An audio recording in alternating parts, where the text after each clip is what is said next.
Hello everyone, February the 24th. We're in a magical window now, I tell you. This is just unbelievable what the energies are showing in astrology for the next few weeks alone. It's just really into magical territory, and I am the one who can tell you how this looks astrologically, what the signatures are. So first, welcome to all the new subscribers. It was really amazing to see how we were shooting above 1,000 subscribers now. Yeah, it was quite amazing. Thank you, Magenta Pixie. Thank you, Pam Gregory, for sharing my information, and whoever does it too. So it's really lovely to see more and more people coming on board, really being interested in the finer building plan of reality, because it's not really that the planets or their physical position is doing anything. It is a synchronicity. That's how we have to see it. It's as above, so below. It's all in resonance with one another. So yes, on some level there is a mutual influence, but it's more kind of the symbolic level of understanding, which is the true, I would say, essence of astrology. Anyway, we are in this magical window on the February the 26th. That's just a few days away now, 2 days away. This is kind of the end chart of a whole series which I have here lined up for you, and this one is most particularly beautiful. It is in heliocentric geometry, a perfect Mars, Neptune, Deucalion. Let me see, it is right, yeah, here it is. I was going too far.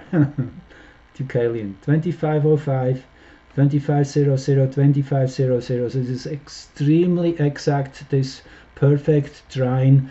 This is a new creation in the mental field, at first starting to seep in and then become manifest in the physical. And this Mars here at the ascendant, this is a very powerful point. This is meaning like nature is initiating a new impulse, and it is all about the resolution point is Neptune. And if you have listened to my last broadcasts videos, you have heard how much emphasis I put on that. It is that Neptunian frequency is maturing, I would even say goes through a quantum leap. That's how I see it. And Salacia plays a big role in it. Salacia, interestingly enough, in the Greek mythology, is Neptune's wife. And yeah, I just revisited what I did a few months ago. I did one on Neptune and Alyssa. Salacia, now I call her Alyssa. Anyway, I mean Salacia, a minor planet who has been discovered in 2004, named after Neptune's wife, and their charts are so amazingly synchronistic. It's uncanny. No, so these are new facets of who we are, which come into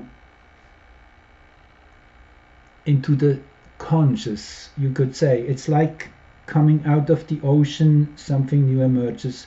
Here we are, a new planet, a new body.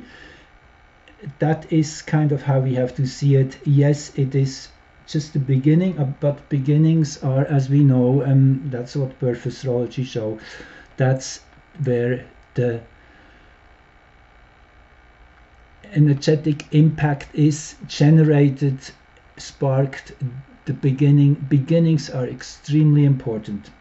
Anyway, the long story short, this trine Mars Neptune is the recreation of that Neptunian frequency, and Deucalion, which is that energy of foresight, of knowing what is coming and preparing for it. It's kind of like a fine-tuning which is happening here, and this is literally on the energetic level, as heliocentric is. So now let's see how this manifests on Earth, and this is what we see that same moment in geocentric geometry, seen from the middle of Earth. Here you would think of the Earth here at the center, and here now we get the moon into the picture. Naturally, in the heliocentric chart, the moon and Earth would be exactly in the same location. If we go back to it, you see here is Earth at 7 degrees and 40 minutes in Virgo. And if we go here to this chart here, you see Earth 740 Virgo. Well, it's kind of just, in that sense, the sun is on one side and Earth is on the other. So if we're standing on it, yes, then it's under our feet, so to say, with the head towards the sun. That's how you have to read this chart. But what I want to say is this is the expression of this Mars-Neptune trine. This is beautiful. The moon here just few minutes shy of connecting with Sedna, and it has come to my understanding that Sedna is really holding the keys. Sedna, aside from all the trauma which is in the early part of her history, her biography, if you want, by being sent off to this far island with her husband who turned out to be a raven, and then the father who wanted to come and rescue her, and then he already was offshore, and then the raven sent out big storm waters and waves, and the father got afraid, and he threw his daughter overboard, Sedna, and she became eventually the goddess from the deep sea. That is really where I'm getting to here. This is an enormous wealth of information. Actually, the deep sea holds more secret than outer space, it's said. So Sedna comes back from an 11,000 plus year orbit around the sun, carries all this information from the deep past, from ages we have not even a clue yet how they exactly were 11,000 years ago. There's an enormous wealth, richness in all that information, and that is now getting accessed and brought into the collective mind. And then naturally the next 30 years or so will be with Sedna in Gemini. This is when that true seeding will become so overall absorbed. Gemini is an air sign, in that sense goes into all directions. It reaches the far corners of the earth, that information, and by 2074 or so Sedna will be closest to Earth by then, here somewhere in Cancer. That is the sign where this celestial body comes closest to the sun. So Sedna, and then, well, let's go back to the first chart I have here lined up for you. I'm just going back a little bit into the past, into yesterday actually, when Mars crossed the 17 degrees Gemini line. Now Mars is a special case. Mars has been stationing in the 9th degree of Gemini on January the 12th. Here, that would be here, around here, having gone backwards for 11 weeks. Mars had reached 26 degree of Gemini, that was by the end of October, and then it went backwards to the 9th degree and is now in the process of catching up and then starting eventually a new loop. So Mars is still going extremely slow, and it is noteworthy that Mars overall has a 26-month orbit around the Sun, a little more than 2 years, 2 Earth years. But of these 20 whatever 6 months, Mars is now spending 7 full months in the sign of Gemini since somewhere late summer into the end of February, for sure, around that time.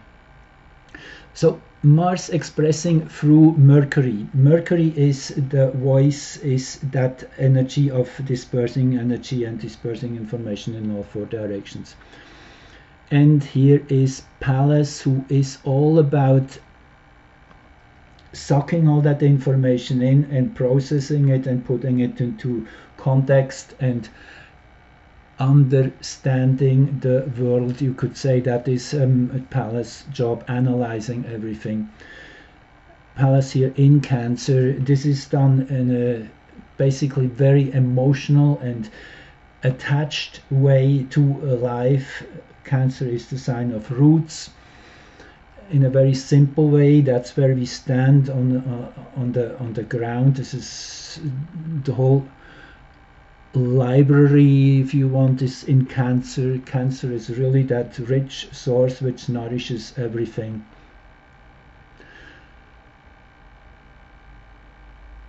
So this is just the start here of the story I'm building.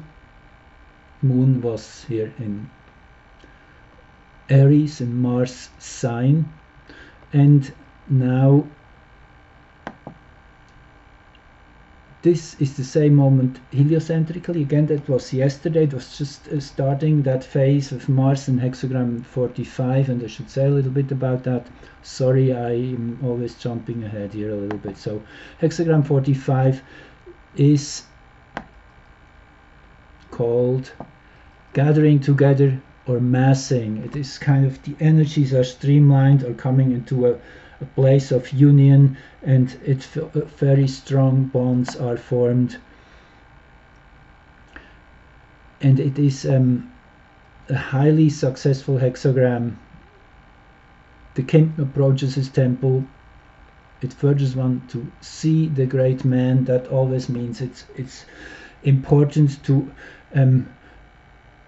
go together in one direction, in that sense, to have that central point, which is here called as a man, but naturally it can be just as much as an idea, a mindset, a vision. I would call it a vision. So it furthers one to see the great vision, to really focus on the most important, and this brings success. This is an extremely powerful place here in the center of Gemini now, where Mars is geocentrically.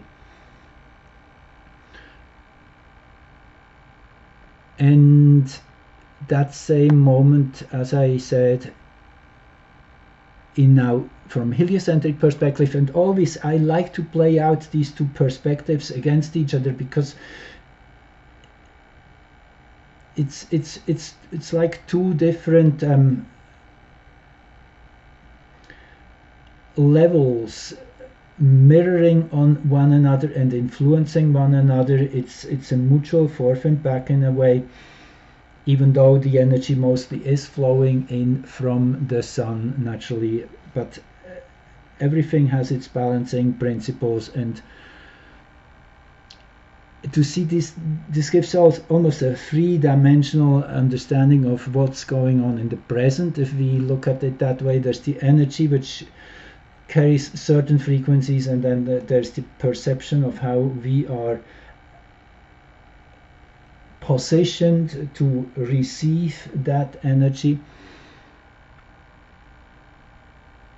So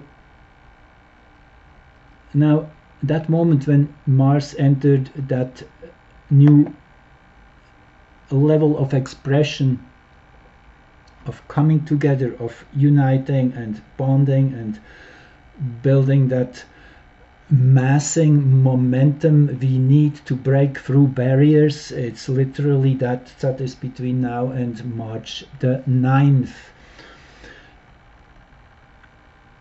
Mercury here was in a perfect trine to Mars, very noteworthy, and the Moon, Jupiter, Chiron, Juno, Aries, all kind of in this great stellium at the center of this trine. They're all resonating here as the center points. And again, Mars and Mercury, yes, it's very simple. This is a very clear and focused expression of information, which will reach many, many, many people. With Mercury here in Aquarius, this is all strongly methodical, scientific, and extremely on the point. It's actually, after all, a Saturnian sign. Saturn is still here in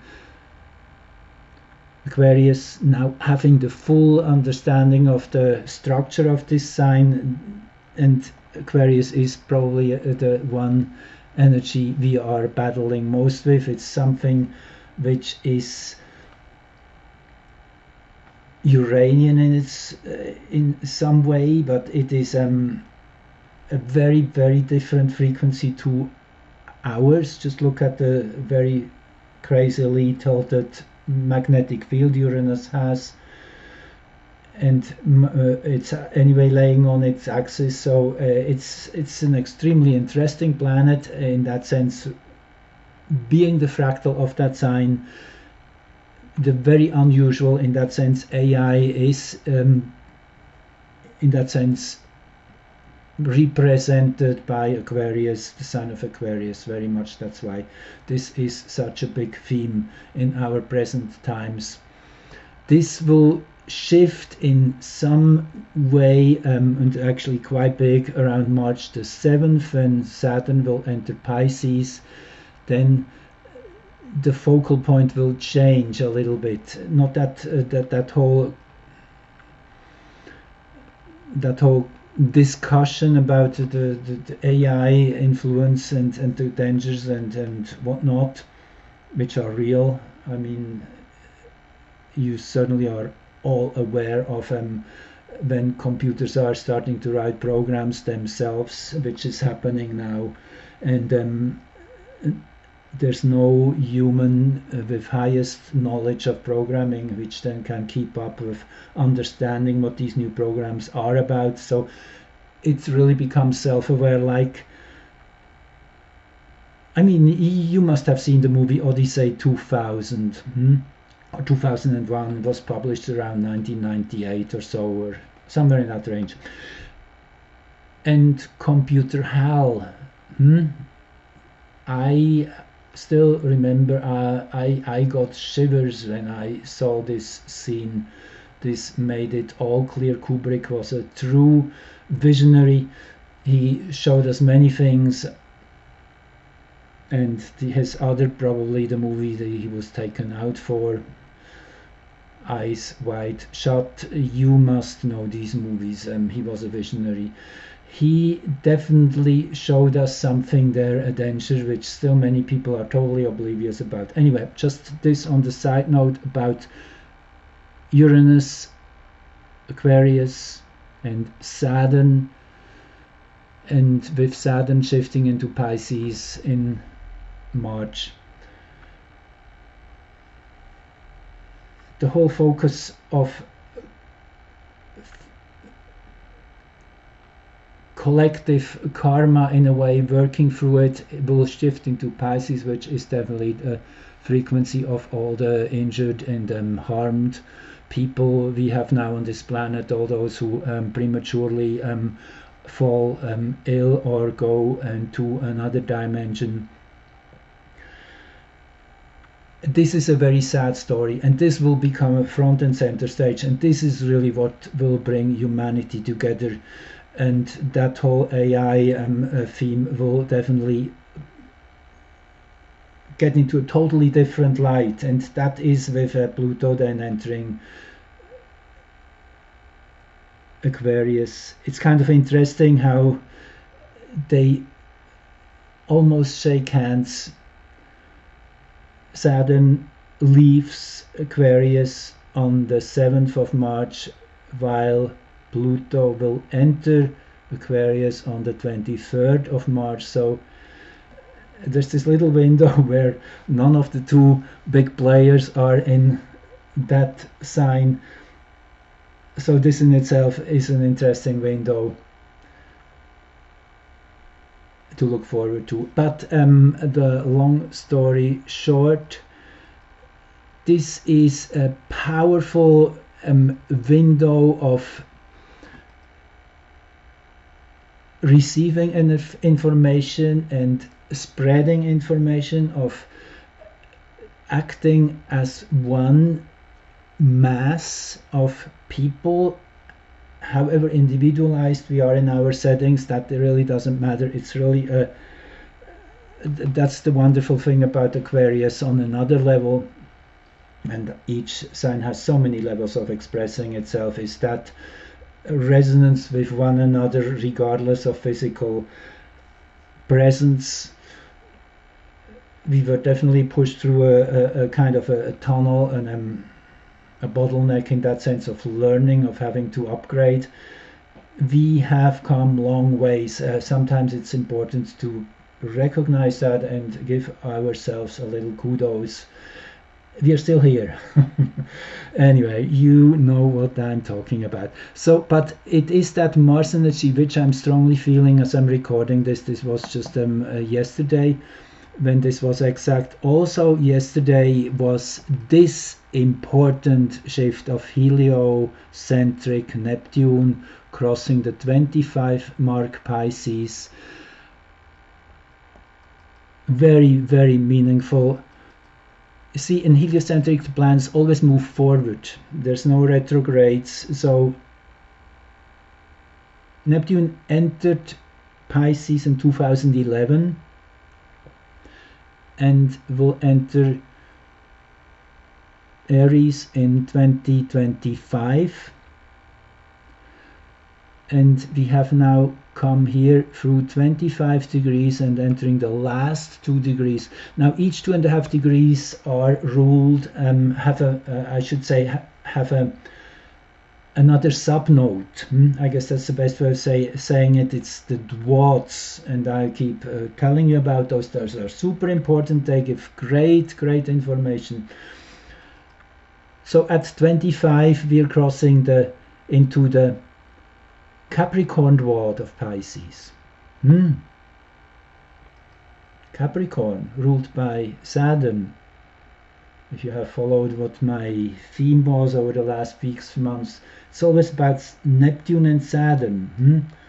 In my last recording, or the second last, I guess it was, I lined up these Neptune-Saturn contacts, and this is kind of one of them, which I really want to emphasize once more. Super important moment in time.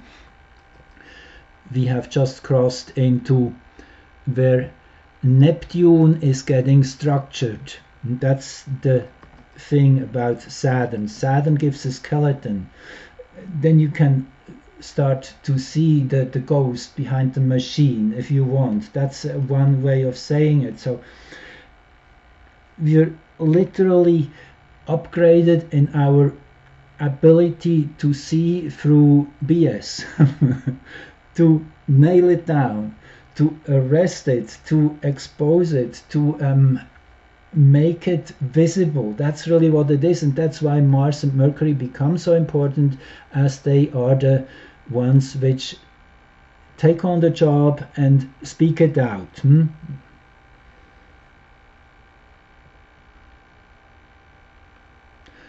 Interesting here, naturally, in this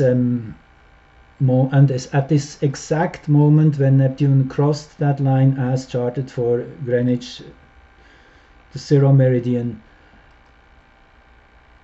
who else is here exactly at the 4th house cusp of this chart, at the root? Saturn. How much more beautiful can it get? This is a confirmation again that yes, we are on track. Things will get sorted out. And Saturn naturally has a very sobering frequency too, of bringing kind of poking all these spy balloons. I almost wanted to say illusions, bubbles of whatever people want to believe, kind of these yeah. And I mentioned it before, I guess it is the time now when the tranquilizers do not work anymore, period. Yeah, it's getting more and more drastic, grotesque. I guess another way of saying it, the more grotesque it gets, I guess then you start seeing, oh, maybe this is cynical, maybe this is satirical, maybe this is not quite what it seems to be, and it is definitely so overstated, everything right now, in this excess of Neptunian corruption, you could say, in a simple way. And with Okiroi here, we have talked about that, how this Neptunian frequency is extremely enlarged right now. Okiroi is the megaphone, so Neptune truly has that megaphone right now, and it is important. It is the only way to wake people up, to get them to feel that something is maybe not as it should be, as it, yeah, anyway, you know what I'm talking about. So this is kind of very helpful. The heliocent, no, I don't have the other one, that's okay. Let's move on. The Sun entered hexagram 37 today, crossing the 545 degree Pisces mark. And by the way, if you're not familiar with this overlay of the hexagrams with the I Ching, with the, that was a, yeah, that was a white, anyway, you get it. It's double speak, saying the same thing in two very different ways. Anyway, I'm having fun here, as you get. So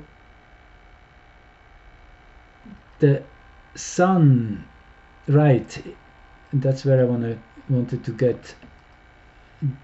Where do I get this information from about the hexagrams? It is based on the Human Design Systems teachings, which is an unbelievable system which goes way past what it is used right now for.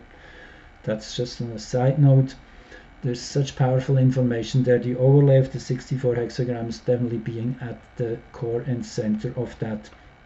You can find that kind of laid out into the exact breaking down into degrees, which signs. Then you can find out where your planets are in your chart in that regard on my website, my old website, which I have no way of upgrading, as you probably know.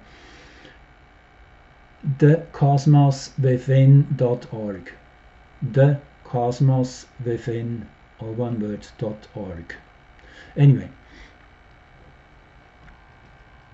so that's about the hexagrams. Sun in hexagram 37, family, and Earth on the other side is in hexagram 40, deliverance. And they form one channel in the human design. If you're familiar with it, you will immediately know what I'm talking about. This is one of the ego circuit's main channels, and it is about mutual support. So this is an emotional power, and this is on for 6 days. This goes into March the 3rd, March the 4th. So it is again on another level an amalgamating process we're going through as a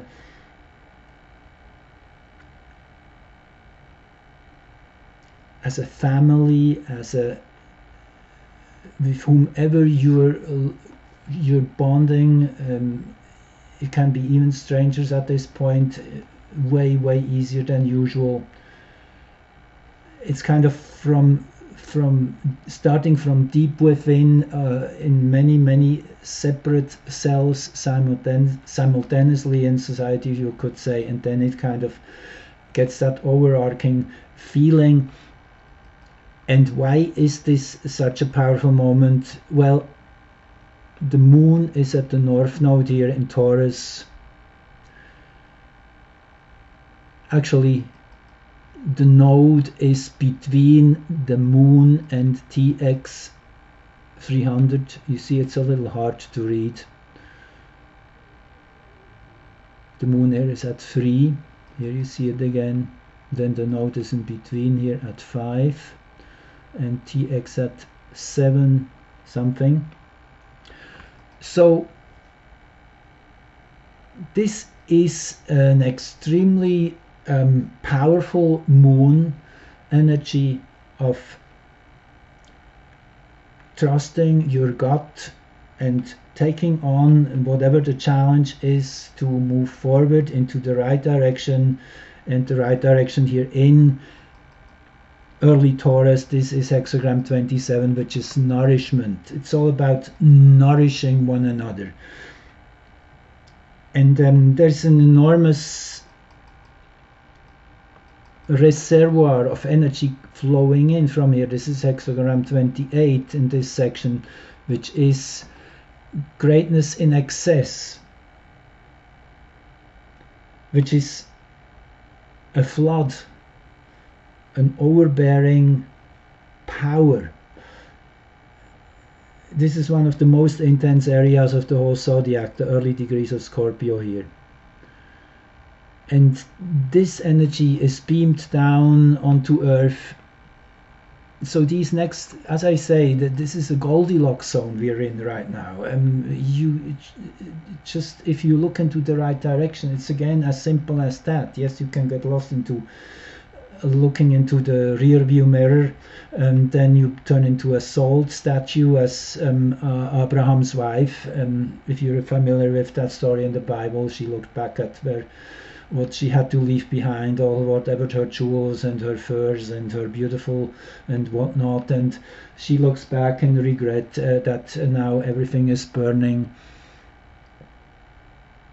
Anyway, she turns into a salt pillar. I think this is a deeply symbolical story which exactly says, use this power to move into the right direction and know that you will succeed. That's kind of how it feels with this Leo rising here. I mean, yeah, pretty much randomly any chart right now which shows a major energy shift is excessively beautiful and powerful. So I'm just lining you up here what are the most immediate, and then it is coming to its pinnacle, yes, with the last Uranus occultation of this series, which started in January 2022 for 15 times. This will be the 15th tomorrow, where the moon is hiding Uranus for some places on this planet. Which means it's an intimate connection of moon and Uranus. Uranus actually having to move through the moon, its rays, its frequencies to reach Earth. And as you know, for example, neutrinos have they feel no hindrance passing through the densest of matters. So, and if you just think these neutrino streams from Uranus, they pass through the moon to reach Earth. This is a really an impregnation, you could say, of Uranian energies direct into the Earth through the moon, which is always functioning as a lens, as the moon is the main orientation in the night sky, is what you see, how it moves through the stars every night in a different position, in a different shape as well. So the moon and Uranus, and this is well, I mean, this is beautiful here in the center of Taurus this last time. And while at maximum occultation, look who's exactly overhead on the 0 meridian, the Sun, in this energy of hexagram 37, family. That feeling of family comes in again. And then we have Cancer rising with Pallas on the ascendant. Pallas, again, as I mentioned, is that thirst, but also the ability to comprehend, to see how things are arranged in reality and be able to look at them in an abstract way, make art out of it, for example, or go into the details, into science. So these are the expressions, but Pallas here at the ascendant, yes, this is definitely being strongly sparked by this Uranus here. And well, again, I'm just showing you here some snippets. There's way more to each of these charts. Again, Deucalion, and there is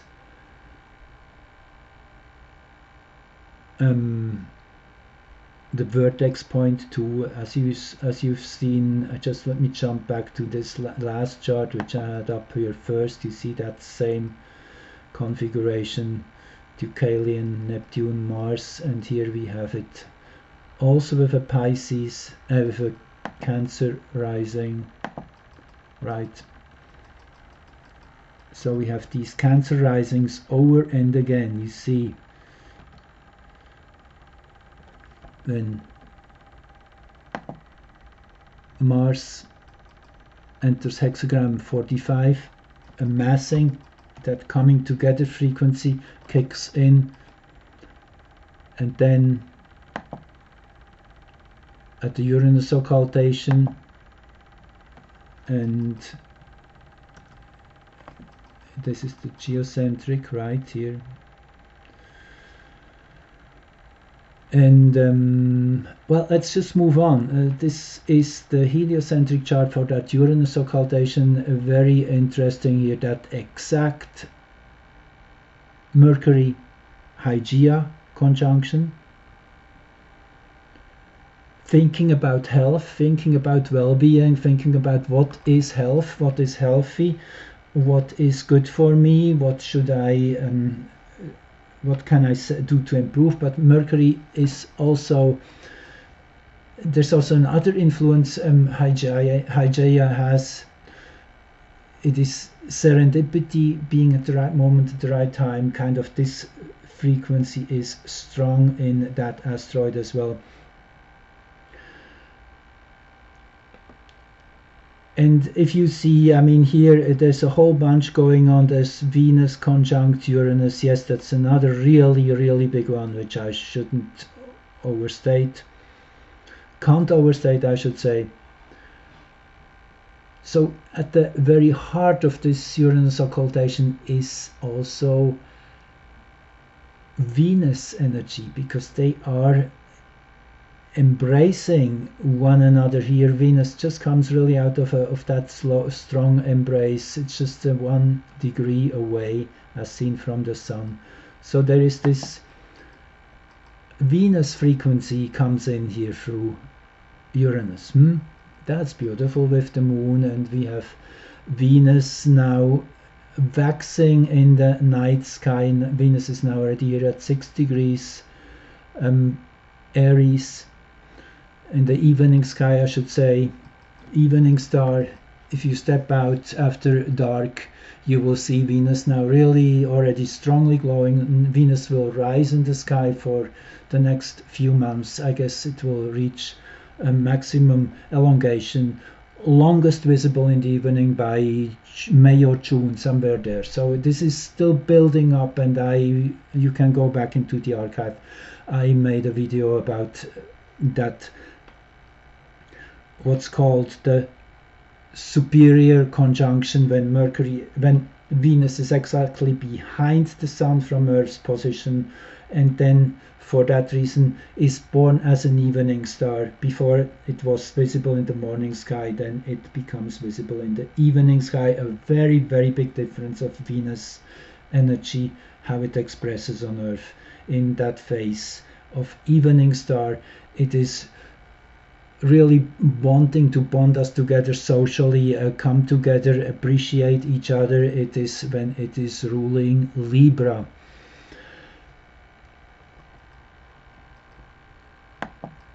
So this is the Uranus occultation, and now let's keep going here to the next chart, and that is actually happening before the Uranus occultation. You see, that will be when the moon is at 10 degrees Taurus, so a little bit earlier.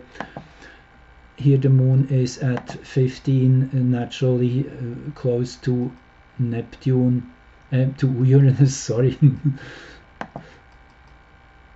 So what is this all about? AW197 was discovered in 2002, and here you see it. Here is Earth, and here is AW197, discovered in 2002. That's the original designation, hasn't been given a name yet. Very special. This is an 800 plus kilometer minor planet. That is the one and only with such a size, really a good size. I mean, considering, for example, Chiron is only 150 kilometers. Anyway, just saying, it's the one which has been known now for more than 20 years and still has not been given a name. It goes under the radar. That's exactly its expression. It is very, very good at hiding. It can go undercover. It is that energy of moving undetectable, having a great invisibility cap over its head, and for that it is related to the art of war, the ability to use whatever energy in your favor, because you are seeing it from an angle the other party is not able to see it. That's kind of the frequency of this planet, and this is the yearly recharge of that frequency when Earth is lining up here with that planet. And it is actually interesting that this here is a geocentric chart. That's how it would be experienced, or will be experienced on Earth, as a Sun AW297 opposition in that sense. And if we go onto the heliocentric, geometry, this differs by a few minutes. I find this super interesting. I don't think it's a flaw in the program. I think this is just really imaging reality. These programs are very exact, and it makes sense. It can make sense that from the Sun's point of view, those two moments do not have to be exactly synchronized, because again, the midpoint of the center point of the planet, of the Sun, might be a little bit off from each other, which causes these minor changes. But it is super interesting that in the heliocentric we see Jupiter and Australia here exactly at the bottom of the chart. That's the big cleanup, the big kind of realization how much we have here. We are here to do the job we have been called to do. It is that realization of, okay, let's get on to work. And naturally with Chiron here and Vesta, this is a great team. This is very dedicated to heal and to bring things into a better place. With Jupiter at the 4th house cusp, this is extremely auspicious. This is a wonderful, wonderful chart also here with Mercury and Hygeia, which we had in the other chart already as a conjunction, but at the equatorial ascendant, very beautiful, means this is the ascendant at Earth's equator. In that sense, you could use that chart maybe most likely to as a global chart, as some astrologers do. Absolutely valid. So this is a super important point. Again, Mercury again, and then Mars here building up to this Pluto opposition. This is still to come, so this is already being felt. And yeah, this is a powerful chart, again with the Venus-Uranus conjunction.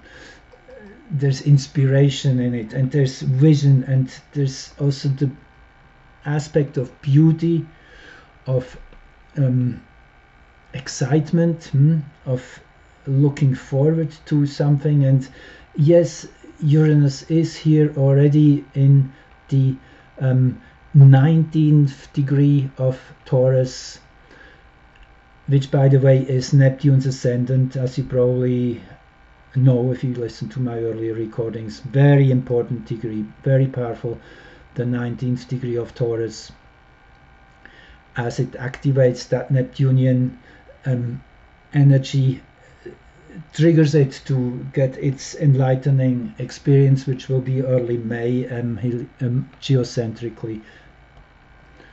Still a few months away from our perspective, but in heliocentric perception, Uranus is approaching this ascendant of Neptune very fast now. It's already in extremely close range, so this process is right in the middle of itself, that's shaking Uranus awake.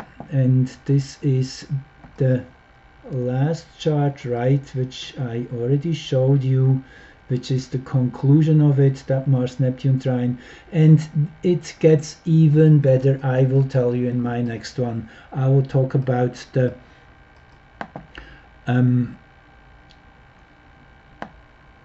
spring equinox, I guess, next time. Maybe not, but I just wanted to show you here quickly the preview here, just a quick one. This is the spring equinox chart with the North Node Venus conjunction at the 7th house cusp with Juno and TX300. It can't get much better. This is really telling us here also with Uranus in this house. It will get loud and beautiful. Yes, people are waking up in droves, in millions. This is like a wave going out now, and it is due to a basic frequency shift on this planet. That it's just like you change the radio station. Yes, it's not the one which you would think of the most materialized one, which are still the mainstream channels, but it is on a much more intense wavelength of psychic energy, of telepathic and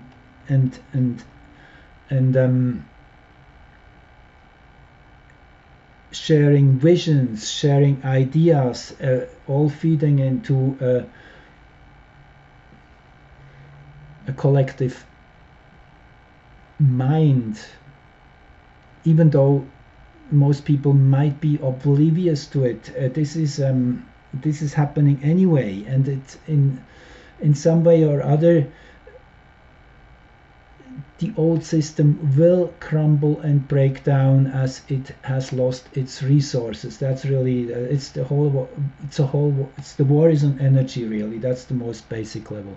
Anyway, I just want to give you a quick preview here with Hygeia and Varuna here in the exact 90-degree axis. Beautiful, beautiful. It is all coming together, I tell you. I'm super excited. And early March it will get truly fantastic, and after spring equinox, after March 20th, there will be revelations and insights nobody can even dream about yet, as a Luna joy, as I can go back to that recording with the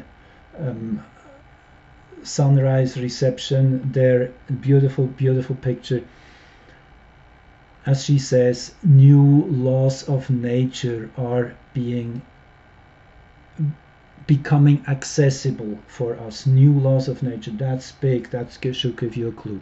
Anyway, I want to leave it at that. Thanks again for your support. If you would like to donate, you're most welcome. It's very appreciated. Gives me more motivation and also more continuancy to do this, and because it is my passion, and the more I am hearing back from you, the more I am definitely motivated. And please also leave comments under my videos. I always read them, I always enjoy them. It's so wonderful to hear something back from you. Questions are also welcome. If you have a particular question, I try to then answer it in one of my following videos or as a comment, depending. Anyway, just wanted to add that, and have a wonderful week ahead. Feel that throbbing of excitement which is accessible if we just change the frequency band away from that intentional dark program which is broadcast everywhere, which is really just a minor aspect at this point of reality. If you would probably give it a percentage of how much energy is locked into this, still it's probably 10 to 20%. That's my guess. Anyway, thank you so much, and talk to you soon.